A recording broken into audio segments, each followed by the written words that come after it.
There's something so comforting about the sound of traffic and the smell of the slightly wet concrete baking in the sun.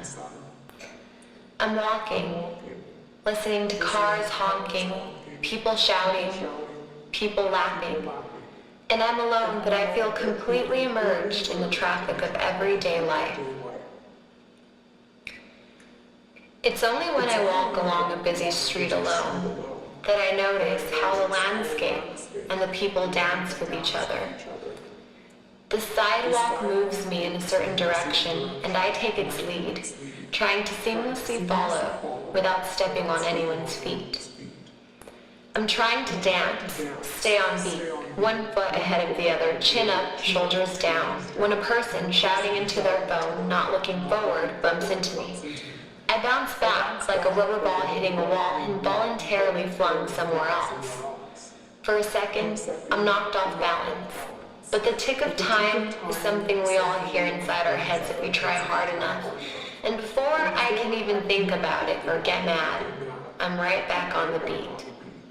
The light at the sidewalk turns green, and I march on.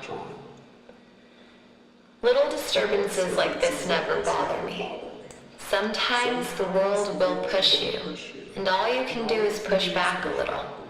Not too hard, but just enough to reclaim your space on the sidewalk. Just enough to keep moving. The sidewalk leads me forward, guides me, shows me the way, but someone put it there. And for all I know, the people who draw the lines and map out the streets are just as lost as the rest of us. I begin to wonder if we're all meant to collide. The streets have names and numbers, but you can't avoid walking in a circle sometimes. And you can't avoid being bumped into or stepped on, especially in a city like this, where everyone's looking anywhere but in front of them. We're always searching. Being exactly where you are is never enough. There's always a bus to catch, a friend to meet, an appointment to be late to, a mouth to feed. I never believe people when they complain about being busy.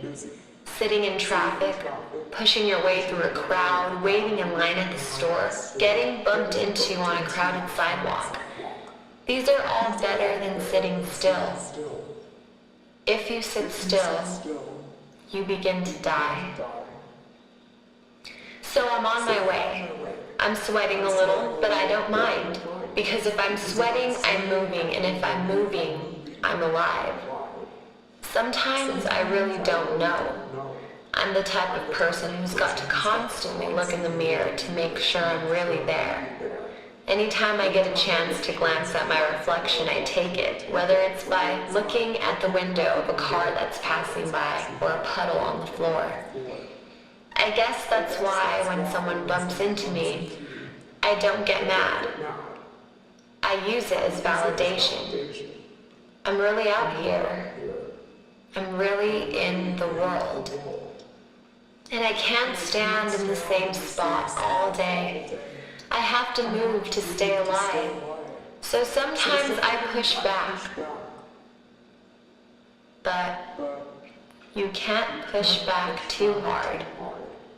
Because if you do, everything stops.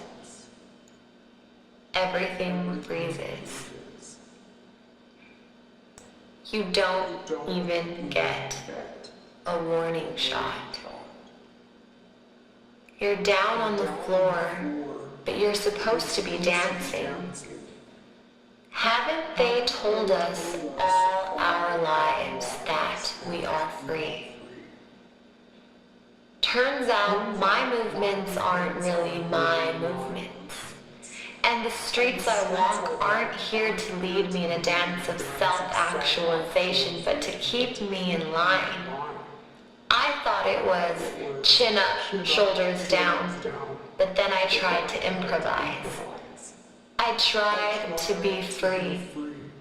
And now, it's head down, hands behind my back, face pushed up against the concrete because they don't like the way I move.